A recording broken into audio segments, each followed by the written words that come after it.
Well, hello boys and girls. Welcome to the compound here where I reside and where all my animals live too. I guess we'll go out and take a look at some of my animals that I have that I want to show you this year. And you can tell me what you think. Now there's a tortoise that was sent to me all the way from Washington, D.C. And that's what he spent about 2 hours every morning doing and 2 hours every evening doing, eating and eating and eating. Takes a few steps and eats some, takes a few steps and eat a little more. But he has the backyard out here to be free in. And this guy will grow into a real giant. He sure will. And we'll look at him closer. I'll tell you a little more about him as we go into our videos, okay? So I think I have a smaller one over here that is that I purchased before I got that guy, because I always wanted a tortoise to own for myself. So this guy, this is the same type tortoise. So I've had this guy for 2 years now. So it's 3 years old. This guy's 3 years old. Almost big as the palm of my hand. And it's a male. And they'll grow to, you know, way over 150 pounds. And will live over 100 years. So they can be a handful. Of course, it's a handful now, but as it gets older and need requirements, it will. Okay, so let's go on, get prepared, get set up to you know, see what we have, see what we're going to look at today. I hope you enjoy the presentation that I set up for you, and sit back and get ready.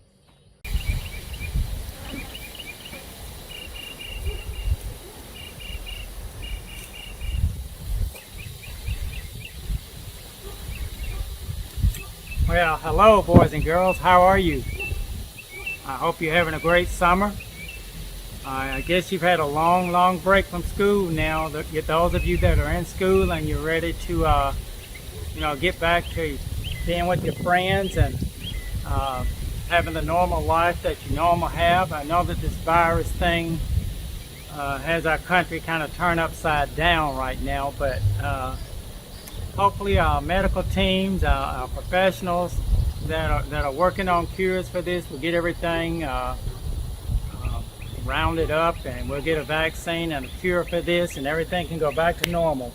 But meantime, we're going to look at some snakes today, some reptiles. Not only snakes, we're going to look at different reptiles, and I'm going to give you a little bit of information on each one of them, okay? So let's start off by looking at a venomous snake.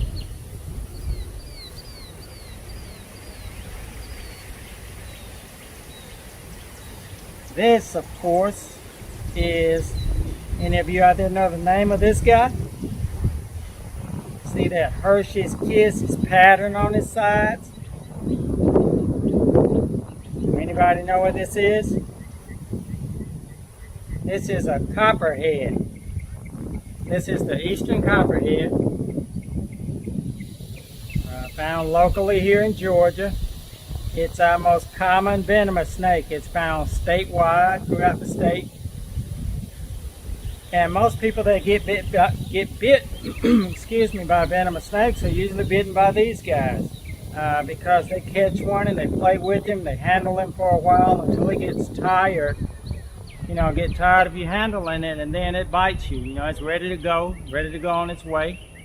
And you know, the only way to tell you to leave it alone is to give you a bite.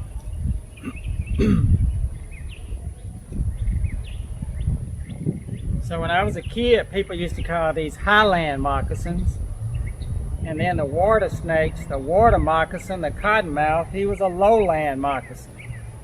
Okay, so This is the copperhead.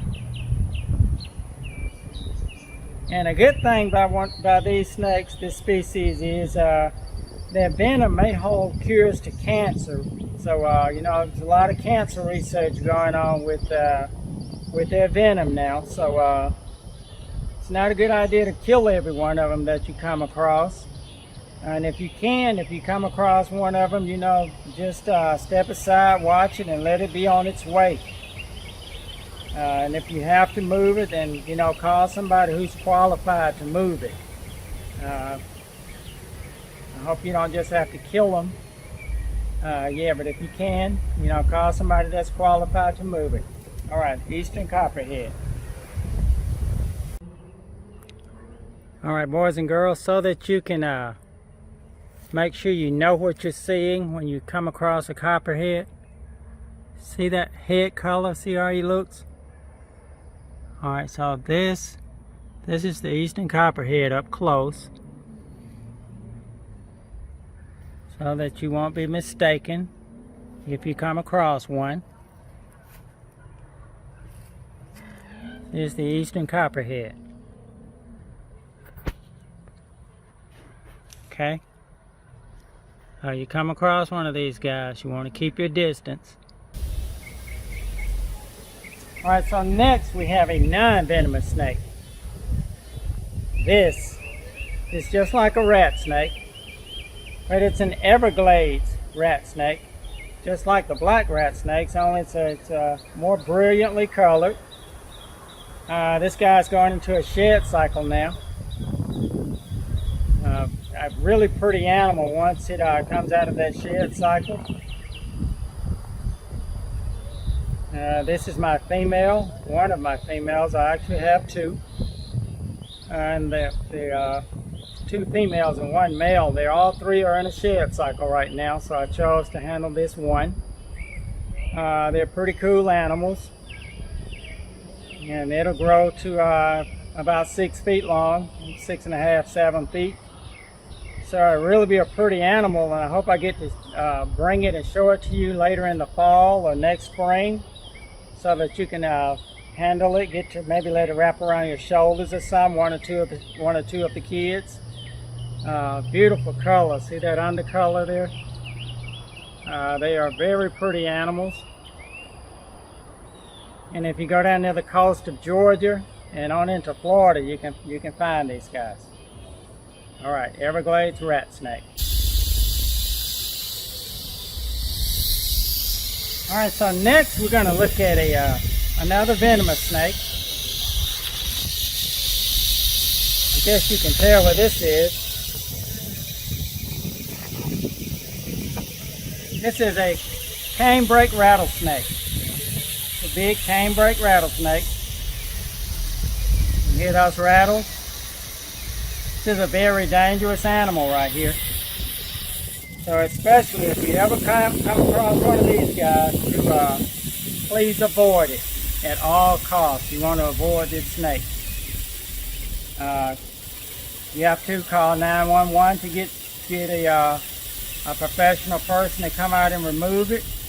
And if you have somebody locally that handles snakes, you know, maybe you can get them to come out and remove it safely without harming it, without killing it. They are very dangerous animals.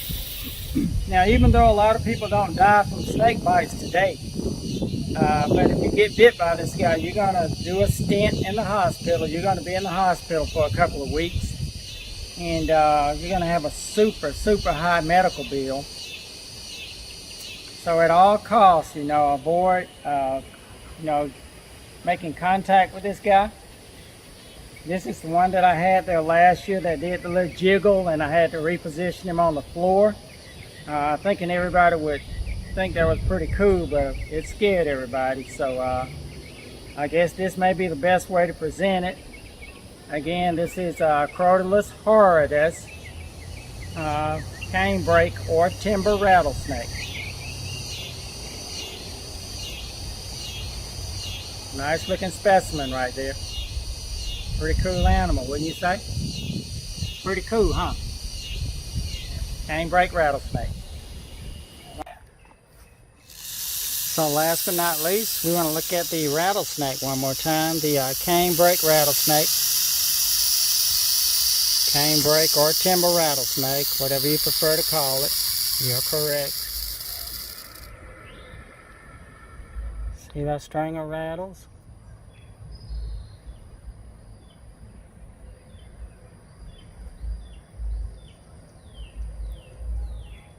See how those scales look?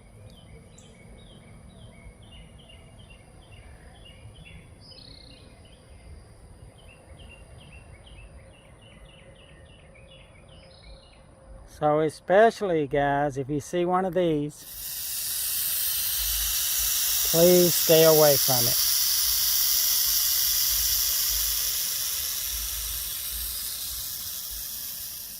This is the canebrake or timber rattlesnake.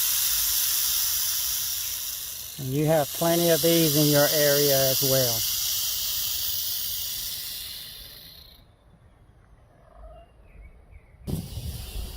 Alright, so we just don't get wrapped up in snakes. This is a common snapping turtle. Big old 30-pound turtle right here.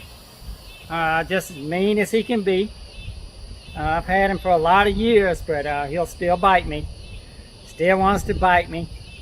Even though I take care of him and I feed him all the time, yeah, he'll still bite me. You see that quick snap right there? Look at those feet. Big old healthy turtle right here. And this is an animal that you know, you don't want to come in contact with either, not unless you really know how to handle it, because he can give you a good bite too. And unlike the alligator snapper, where you can kind of put your hand right here and hold on to him, this guy can reach back there and give you a bite with your hand up there. So you don't want to do that with him. And all they know to do is bite you, fight you. They don't want you messing with them, putting your hands on them or anything. And parents, you know, if you catch one crossing the street and you want to help it, you know, he comes with this handle right here. He's got a nice handle on the back, well, that you can pick him up with. And get your hand in his plastrum right there, and you can hold him. You know, you're safe right there. He can't cut you with his toenails. He can't stick you with his shell. He can't do anything right there, so you got him. You just got to be brave enough to do that, okay? Again, this is the common snapping turtle. We find these throughout the southeast. Actually, almost all over the United States, east of the Mississippi. So while you got that guy fresh in your mind, while he's fresh in your mind, we're going to look at the alligator snapping turtle. This is the alligator snapping turtle, and you see the resemblance, their body makeup. Of course, I hold this guy the same way. When this guy opens that mouth, look at that beak. You see how wide it can open its mouth? They're mostly carnivorous, meaning they eat meat. They're meat eaters. That other turtle will eat meat as well, but they eat a lot of vegetation too. This guy right here lays on the bottom motionless and will hold his mouth open like that, and he has a little aperture in there that he can wiggle like a worm. And when a fish swims up to it to eat that worm, bam, he's got him. And once he shut those jaws on you, you will not get a loose. So this guy will grow to well over about 150 pounds. This is a male, so he will get pretty large. And when he becomes an adult, his head will probably be about the size of this shell right here. The size of his shell is now. They're quite a handful. So, you know, when you mess with these guys, you have to be careful. They do not live up in this area where I am, but you can find them down in South Georgia in the Altamaha rivers. They're down there. Pretty cool animals. And this guy will outlive me by a lot of years, because he'll live 100 years, you know, if he stays healthy, which he probably will, living in captivity. But again, this is the alligator snapping turtle. All right. All right, so we're going to take a look at another rat snake right here.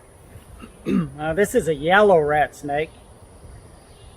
That's the name of it. That's the species of it. Of course, it's not yellow. It's a green phased yellow rat snake, meaning it's a yellow rat snake that's crossed with another snake, another species, and got that green color on it now. Very fast animal too. They're really fast because they are hunters. They're, you know, they hunt all the time, so pretty fast. I'm getting to calm down. Of course, when it's hot weather like this, you know, they're ready to go. They're active all the time, and you know, just pretty cool animals. Again, the yellow rat snake. He's almost a green version of the Everglades rat snake that I showed you to start with. He's just green and yellow, where the Everglades rat snake is orange and black. So these are pretty cool animals. Pretty cool to own one. So, boys and girls, next we're going to look at a tortoise. This is the African spurred thigh tortoise. Some people call them sulcatas. This guy was sent to me from Washington, D.C. last fall actually, by a lady that had it, and she could no longer care for it, so she tried to find it a good home, a new home, and it ended up being here at the compound here in Madison, Georgia. And this guy is 13 years old now. She had it from a baby, so it's 13, and it will live to way over 100 years of age. So they get pretty old too, and it's about 20 pounds now. But once it becomes an adult, this is a male, it will grow to like 150 pounds. So you know, I'll have to have a couple more people to help me pick it up. They don't bite like the snapping turtle did. They're not aggressive like that, even though he will try and ram those two spikes that you see right there. Those two spikes, he'll try and ram those into you sometimes. So you know, as he gets older, you'll have to be careful with him. But you know, he's just like a tank. If you decide to get one of these guys, you can buy them at reptile shows. You can buy the babies for like 20 bucks. I mean, you got to remember that it's going to grow to this big, really huge animal. So as it grows, you got to have a place to keep it, and during the winter time, you got to be able to provide it with ultraviolet light, like the sunlight here, so that the shell will continue to grow in a normal sequence, instead of getting like high spikes all over it, and it just won't be a healthy animal then. So put a lot of consideration into the pets that you want to buy, the pets that you decide to ask your parents for, and parents, I ask that you take a lot of that into consideration also. All right, again, that's a sulcata tortoise. These guys are found along the edge of the Sahara Desert, and just pretty cool animals. All right, so we're going to look at another venomous snake now. This is an eastern diamondback rattlesnake. This is one of my largest snakes. I have 3 of them like this size, big adults like this. Of course, down in South Georgia where you guys live, you can come across these guys every so often.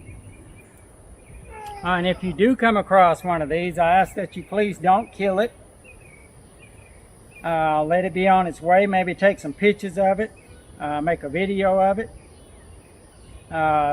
They are being pushed out of existence, so to speak, because of people building homes, building shopping centers, So there are places where they live are getting pushed out. They do like to live in the burrows where the gopher tortoises live. So they like living underground, and they like living in sandy soil. So they don't live up here where we are. The soil up here is too hard, too harsh for them, and so they just can't survive up this way. We're out of their range when you come up this far north. This is North America's largest venomous snake species, okay? She is about 6.5 feet long. Now, when she stretch out, she'd be off both ends of the table. And next year, she will have babies. I will breed her this fall, and she will have babies next spring. So, yes, Eastern Diamondback Rattlesnake. Crotalus adamanteus is the scientific name for this guy.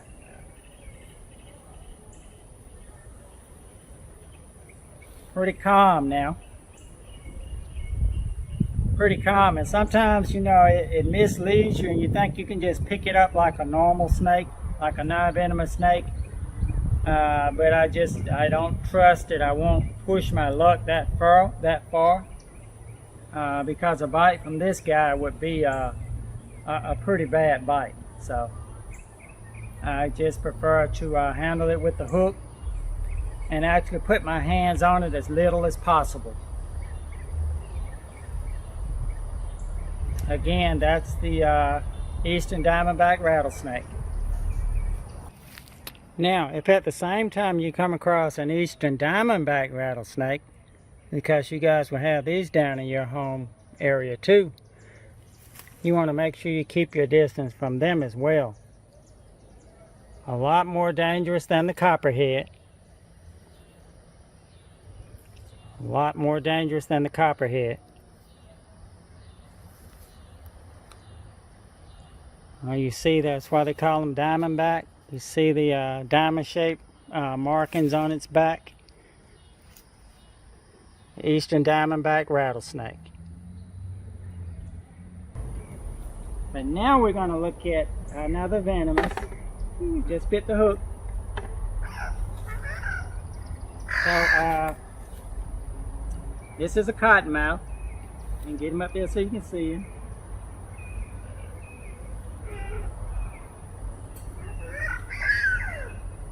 Alright, so this is a cottonmouth. I'm sure you guys see a lot of these down in your area. This is the Eastern cottonmouth. You know, a lot of people do programs with these guys and say, well, they won't bite you and they don't this and they don't that.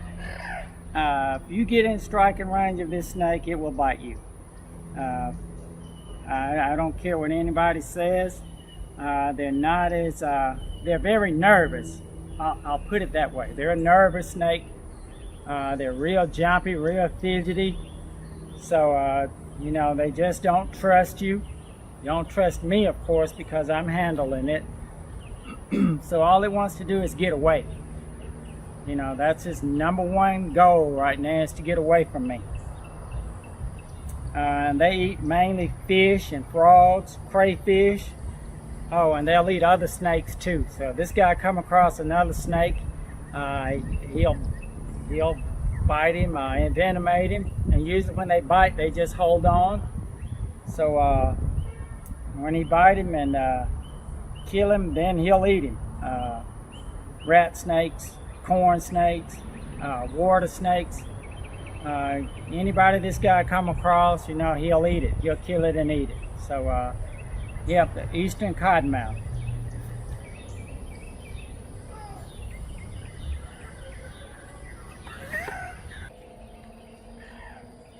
And here's a closer look at the Eastern cottonmouth.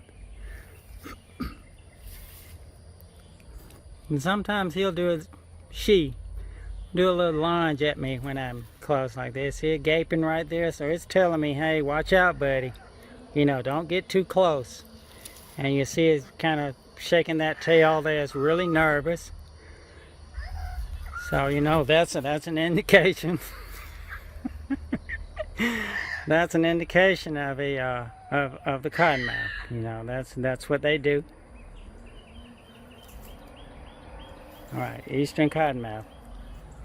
You happen to strike at me just as I'm looking off at my parrots over there too. So when you're handling venomous, what you got to do is give them 100% of your attention. You've got to look at them all the time because they're looking at you, and they will bite you. Okay, eastern cottonmouth.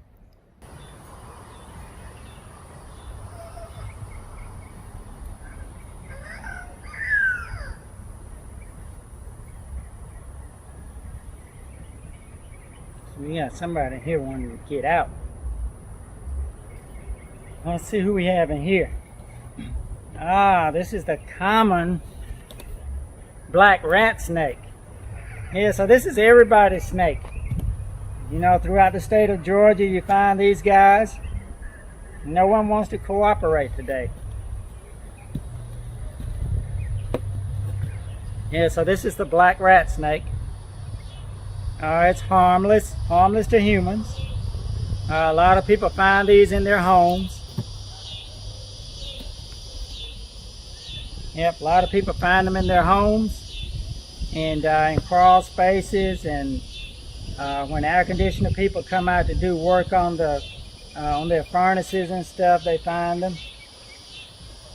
But this guy's nothing to worry about. He's not going to hurt you. Sometimes they bite you. Sometimes they will bite you, but I mean, it's not going to make you sick. It's not going to cause an infection or anything like that. So if you ever see one of these guys, you know, stop and take a look at him. Get some of your friends to come see him. You can see what kind of questions and answers you can come up with about it. Again, it's the black rat snake. Pretty cool animals. If you come across one of these, you know, remember to watch it from a safe distance and let it be on its way. And one way you can tell the rat snake from the black racer is that white underthrow. See how white he is under the belly there? So that's how you can tell him. And then when you're looking at him from the front, you see his white jaws, white chin. So you can tell by that as well. See how he's white underneath there? So that's how you'll tell a black rat snake. It's going to be snow white on through his throat. Okay, just his chin down to you know, his throat area. Then he starts to turn kind of black underneath for the rest of his body.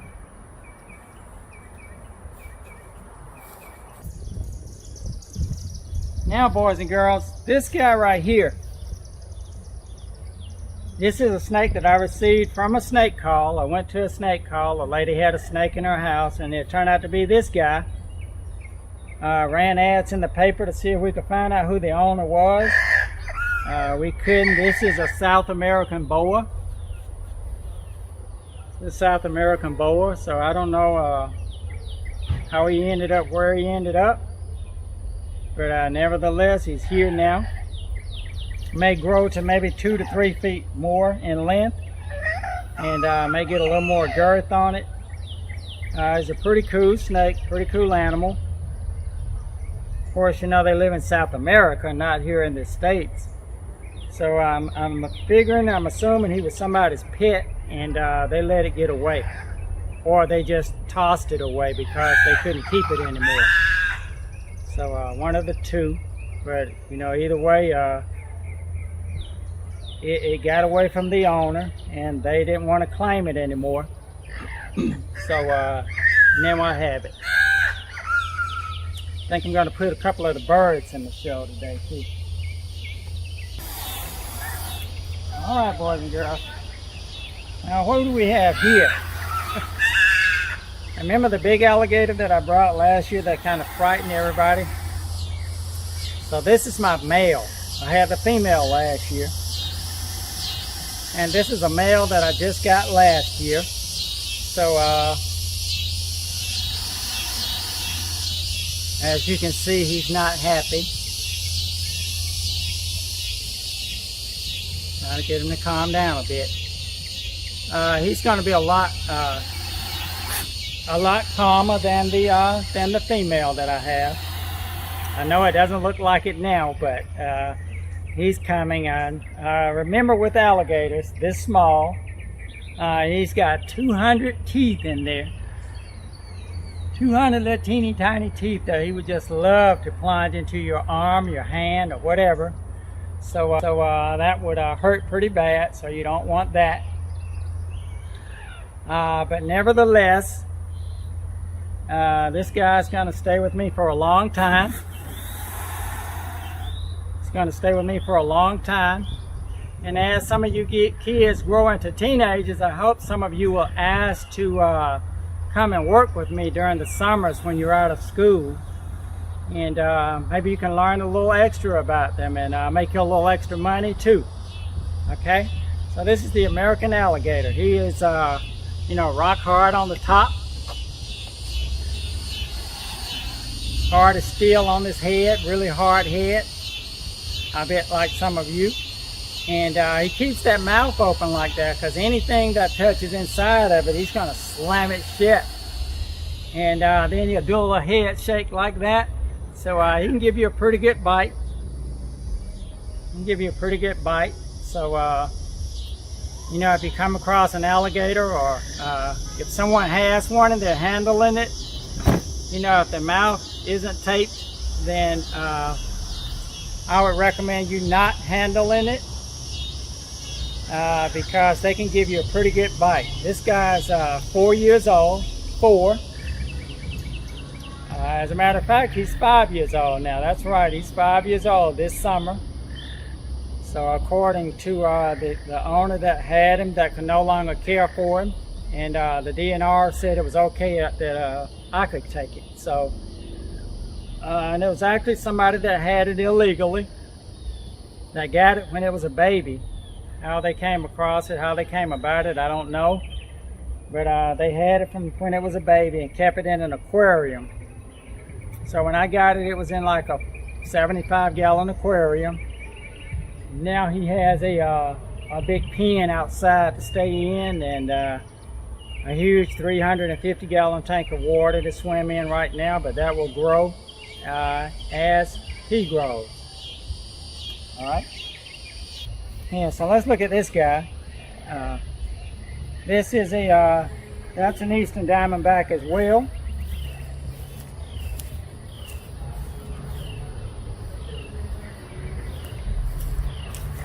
That's an eastern diamondback as well. This guy was born here 2 years ago. This is a 2-year-old female. The first one I showed you, the big one, that is the mother to this guy. So if there's anybody out there want a pet rattlesnake, you know, I've got about 10 more. You know, if you want a pet rattlesnake. Of course, I'm kidding with you, no, they're not pets. By no means, you know, are they pets. So please don't think you can put your hand on any of the the venomous species, even though there are people that do. I highly recommend that you don't. Adults, especially children, you know, please don't put your hands on any snakes that you come across. Okay, you want to always be safe for you and for the animal. This will be the last snake for today. This will conclude the program. I hope you enjoyed the animals that you saw. And I hope that next year I can come to you in person rather than doing it this way, so that you can really see them up close and personal. So have a great summer. I hope you can get back into school this fall, and keep studying, keep thinking, and do the best you can in school. All right, guys, have a great summer. Bye-bye.